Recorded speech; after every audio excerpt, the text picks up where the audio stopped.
Auburn's wide receiver room is stacked, but can Hugh Freeze afford not to play Perry Thompson this fall?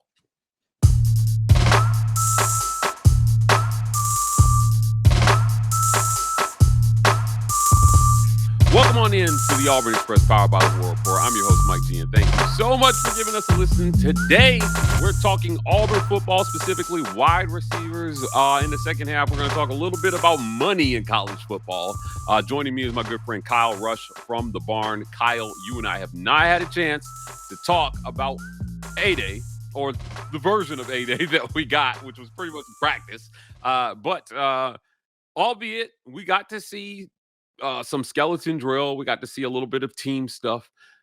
Perry Thompson was my MVP of A-Day. I thought that the passing game was on display. I don't think we learned a ton about the run game. I think this A-Day was about that wide receiver room and Deuce Knight, because Jackson Arnold had to sit out with a hamstring injury. We saw Deuce make some good throws, and on the other end of those good passes was Perry Thompson, making every kind of catch you could expect a wide receiver to make in a game.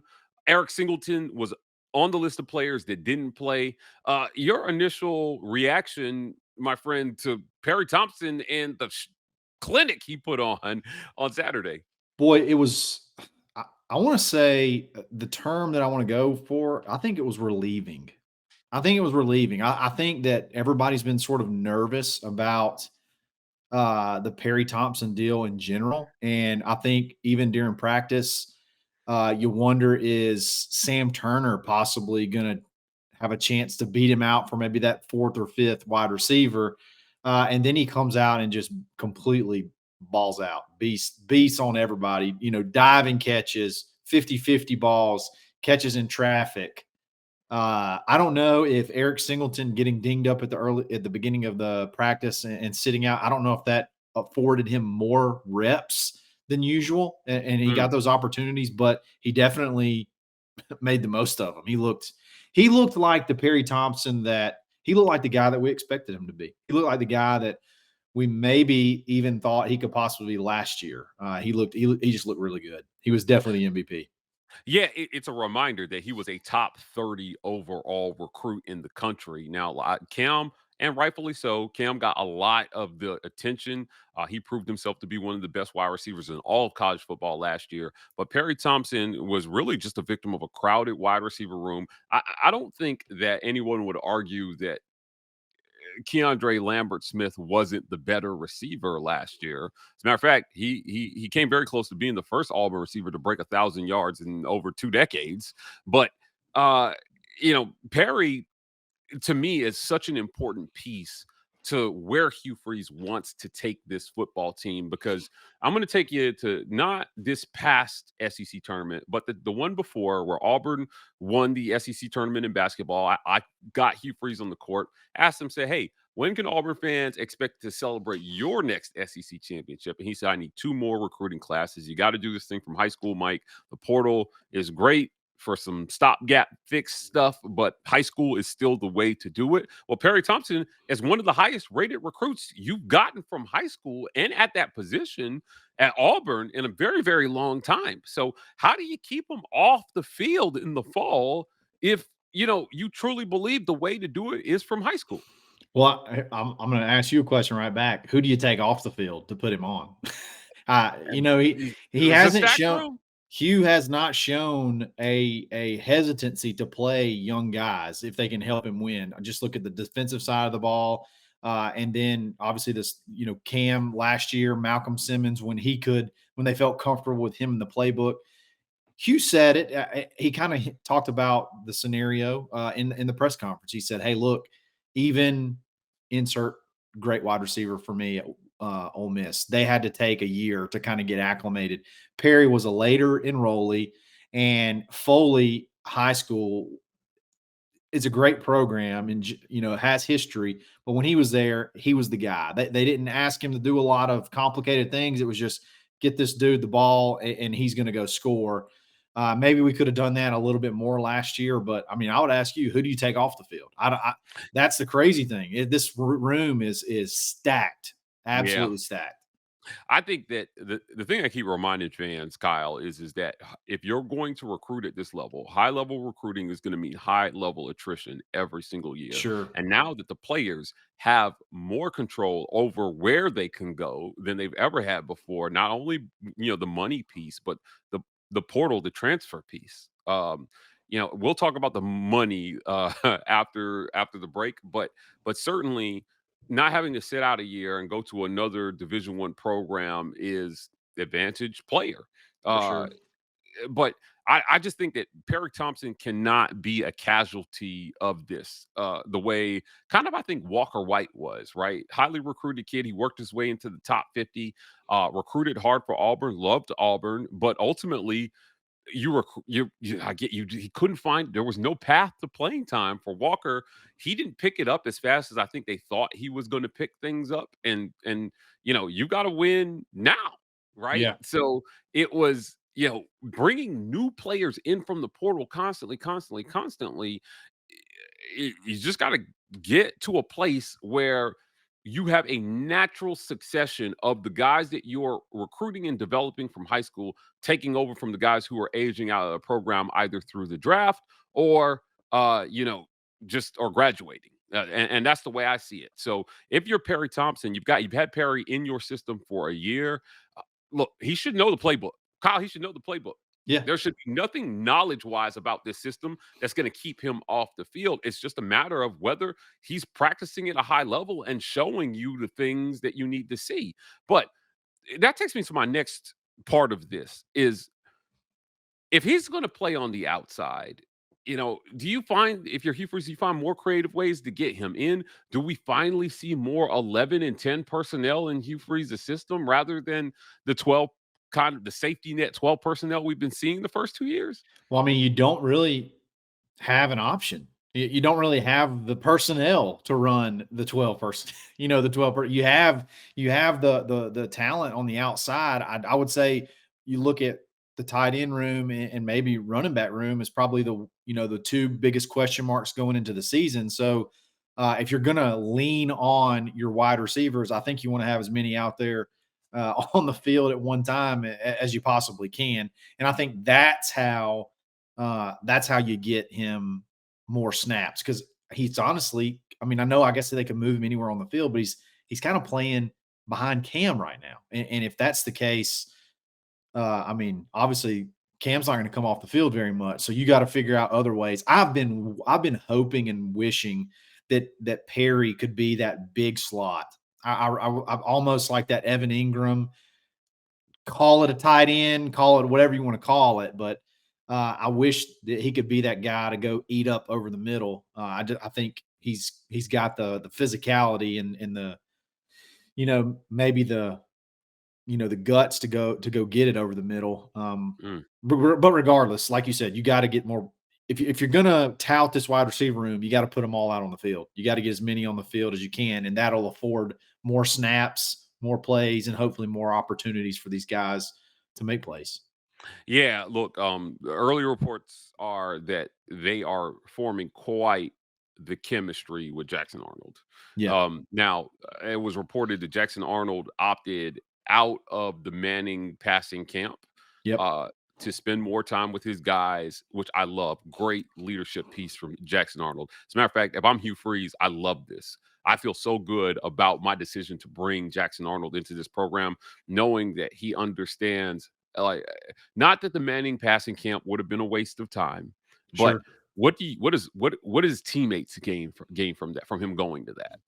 Really? Nothing. And like you're learning other terminology and all that Right. and building chemistry with other folks. I would say here's what's crazy, an aspect to think about that. He had what would I think many would consider obviously a poor year last year, granted the situation that he was in and the confidence that he has not to go get tutored by some of the best quarterbacks and best quarterback coaches in the game in the offseason. He feels like I- maybe I'm not necessarily, maybe I'm not saying I'm there, but I feel like it's more important to bond with my team, learn more, and grow that chemistry. I think that says a lot. And his confidence that he still has, like it wasn't crushed last season and he's got to go build it back up. He still Right. got it. Now I just got to, I want to bond with my teammates. I think that's huge. Yeah, I think it's huge too. Honestly, I'm so happy that this young man has made this decision. He's done what's in the best interest of his team, and hopefully we see more of that Yeah. as time goes on. Kyle, look, Perry Thompson, these guys are going to be the main beneficiaries of that work in those decisions. It seems like Hugh Freeze has taken an approach to this roster that has said, "Look, I, Can we agree that finding a game breaker at quarterback is much harder than stacking the deck around your quarterback?" So what he's done is he's gone out and said, "Look, you know what? I want to find good quarterbacks, certainly, but in the meantime, let me go get the best pass catchers, the best line, the best running back, the best everything, and give whoever I put at quarterback the greatest cushion ever." To be Yeah. able to do this thing. It seems that's what Hugh Freeze has done, and we're seeing the fruition of that. Well, I pointed this out. We talked about this on our Sunday show after 8A, and I'm sure you watched his press conference. This was the first year 3, where he didn't say anything really about patience or time or turnover. He just said we should be competitive this year. Yep. I Yep. mean, the expectation is this is a year where Auburn should win. You are no longer rebuilding. You've had, this is Perry Thompson's second year, Cam Coleman's second year. You've been given every single resource a coach could hope for in the NIL era to go out and build a team. This is it. This This is is the it. team, right? He basically said, he said, I know I've been saying I need 3 years of recruiting classes. He goes, but this team's pretty good. I think this team's pretty talented. I mean, I'm sort of paraphrasing, but that's what he said. I've been saying 3 years, but hey, I think we might be pretty competitive this year. I mean, I'll tell you what, with everything that he's gone through from the first 2 seasons, his physical health, everything, does he not seem like he seems like supremely confident right now? Like He does. he has a little bit of extra pep in his step. He smiles a lot more, especially in press conferences. When they talk about Deuce, he really lights up. And then I know that may just be it's the season hadn't started yet, but he just seems, I don't know, he seems a little bit more like he's got a little bit more pep in his step. Yeah, I think he does. And look, man, he seems very optimistic, and that makes me more optimistic as an For sure. invested onlooker. And I think that Auburn fans should be more optimistic about the season. Schedule sets up very well. If you can survive the first 6 games, 4-2, they have a chance to go on an epic run over the last 6 games Sure, man. for who they have and how those other teams look right now. But part of this discussion is the money, right? The money is becoming a bigger part of the game. And some things have happened in college football recently that have accentuated that. We're going to talk about that right after a quick word from our friends at Golden's Cast Iron.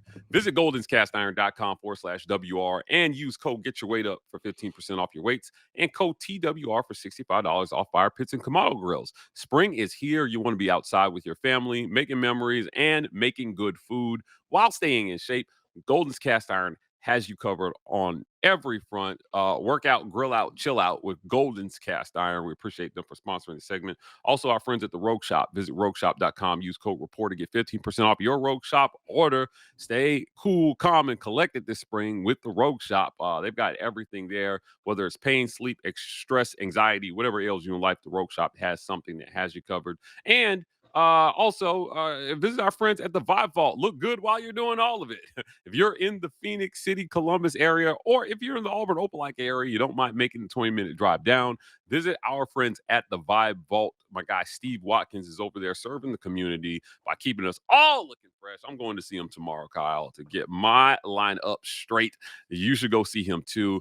Visit them at 3462 Crosswinds Road, Sweet Eye in Phoenix City, Alabama. That's on Highway 431, right across from Chattahoochee Valley Community College. The Vibe Vault lifestyle consultants over there helping keep the community looking fresh every single day. I wanted to talk bigger picture here. I talked about Hugh Freeze in our first segment having all the resources he needs to go out and build a program. And it feels like no matter how much you give, they want more. There's always somebody who wants more. News Sure, broke man. recently, the Tennessee quarterback, Nico, I'm a demanded more. leaving.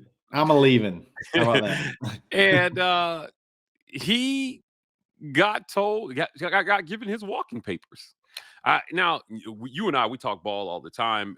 I'd be remiss if I did not get your thoughts on this situation because it's not unthinkable that at the level that Hugh Freeze is recruiting, that he might find himself in a situation For with a sure. kid who thinks he's worth more than he is and decides to hold out. I personally like the way Josh Heupel handled this situation. His dad seems like the kid's dad seems like he may be more of the problem Yeah. than the kid himself. But what do you want to see from Hugh Freeze if he has a player that says, "Look, I'm not going to practice unless I get X amount of money." Remember, if the House bill passes, every P4 school will have $20.5 million minus 2.5 for the 74 scholarships across the Olympic sports. So really $18 million to pay players directly.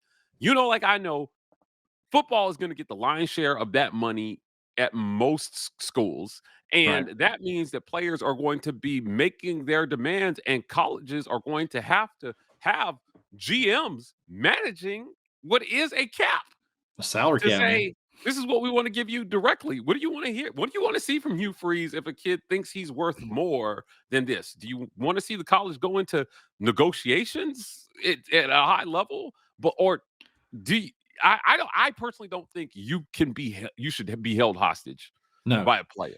I think every head coach it needs to be calling Josh Heupel and thanking him and sending him flowers and things like that because Yes. this situation is going to come out in favor of the coaches so incredibly much, in my opinion, because Oregon pulled out, Ohio State pulled out, all the Colorado pulled out. Now North Carolina has pulled out. So after all of this rigmarole, all of this everything, this drama, uh, threatening to hold out in the playoffs from your boy Josh Pate, talking about how Nico even tried to hold out in one of the playoff games. You're looking at possibly UCLA and Tulane, and you know you go from making what $2 million a year at Tennessee.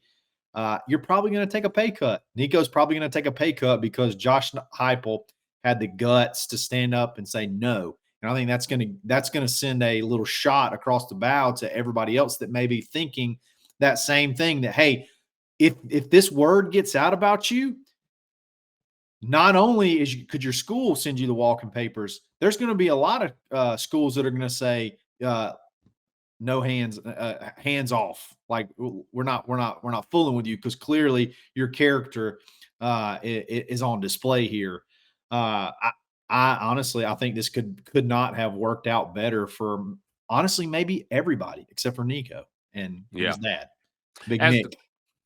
as the rules sit currently, I think that a lot, and this is from my direct, better than anybody. I have a lot of conversations directly with players, Yeah, about life, about ball, about the money. And one thing that's been a common theme in my discussions with the players and their parents is there is always a delusion that there is more money available than there is in actuality. A right. lot of these kids think there's an endless pot of Infinite. money for Yeah, them, yeah, to get paid from. And the truth is, while there is a lot of money being made, there's only so much that the people with the money can do. And, just because you have your hand out and you think, I deserve more, a lot of the times those arguments for more money are emotional arguments and they're not seeing it like business people. They're right. not, right?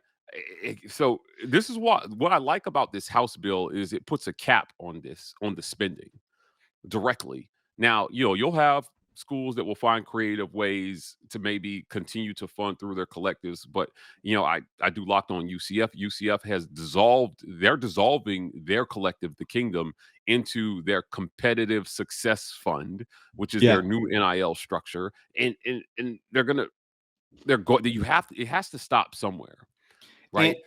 It has to stop somewhere. It has to cap somewhere because even at the pro level, there are caps, right? There are 100%. limits. Some of this is on the NCAA as well because if I'm taking the fandom out of it and I'm just thinking of it from Nico and his family standpoint. Okay. My value is probably at least in my opinion, not as it'll never be as high, maybe as it is right now when you have the leverage and the House bill. If it goes through, the money that they pay me is going to have to be justified by the work through arbitration, justified by autographs, justified by the work that I do. Like you can't just throw out crazy numbers. So if you're going to get a huge bag, right now is the time to do it. Like this is like possibly your last chance to do it. So maybe that's kind of going through their head a little bit. But like you said, once this bill is done and it's through, I don't want to say it's going to give coaches all the leverage, but to me, it's going to give the coaches a fighting chance to where you got a little bit of it's a little bit more 50-50 rather than 100 nothing. Like you have no leverage. It's just we pay you whatever you want and hopefully you're happy here. And I try to get you as much playing time as I can. Hope you don't leave. And then if you leave, I just got to look at replacing you, even if I'm left late in the game, looking for a quarterback, a wide receiver, or whatever, like Tennessee's having to do with a quarterback this currently. Yeah, like I mean, if you got $18 million in the Nico situation, he would be demanding 22% of all the monies they had available. Yeah. Across all the sports. So essentially, and let me tell you something. I cover women's basketball. $500,000 will completely would revamp all of Auburn women's basketball. Larry Vickers could go out and build a whole squad for $500,000. Right. So, when a kid on the football side comes through and he's demanding $4 million, you could build like 6 basketball teams on the women's side for that money. It's crazy. Yeah, and so at some point,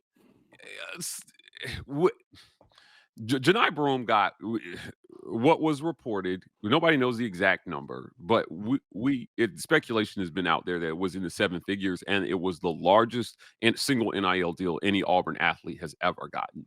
He was a proven commodity. Yeah, and I like, man, did he prove that? Right, like and he went out and played he played hurt all season. Like he didn't hold out for more money, but hey, I'm hurt, so you need to give me another $100,000 because I got a hurt elbow and I'll play hard. No, he got money, he got paid, he was worth it, and then he went out there and put his money where his mouth is and played tough and played hurt all year. That's kind of the dream of this whole situation, but you're going to have some nightmares as well with those dreams. Right. Yeah. In Janai's situation, I think he proved already that he was worth that money. I'm not sure that Nico played at a level worth $4 million ever. Right. I think that he thinks that. I don't think he was worth $2 million. I don't think he was worth what he was getting paid at Tennessee currently. Yeah. This young man is the victim of bad advice. Yes, from the adults. I told this story on our show. In the early 2000s, Auburn had a tight end, Robert Johnson. Do you remember Robert? Oh, big time. Yeah, he was a good tight end. He big guy, athletic, decent speed. He got some really bad advice while we were in school about what his draft stock was. And it was a cautionary tale, but he went out and bought himself a new Chrysler 300M and started spending money he didn't have. And, he got in the draft and then didn't get drafted. And never heard from him since. And then a couple years later, I was playing against him in intramural flag football. Yeah, back at Auburn. What a cautionary and he wasn't the last athlete to fall victim to bad advice. He should have stayed in school another year. Yeah, that's it. And that one decision probably changed the course of his life. I know he's sitting around probably thinking, what would have happened if I just stayed and developed another year? So, yeah, in my mind, what's happening is the adults around Nico failed Nico. big time. right?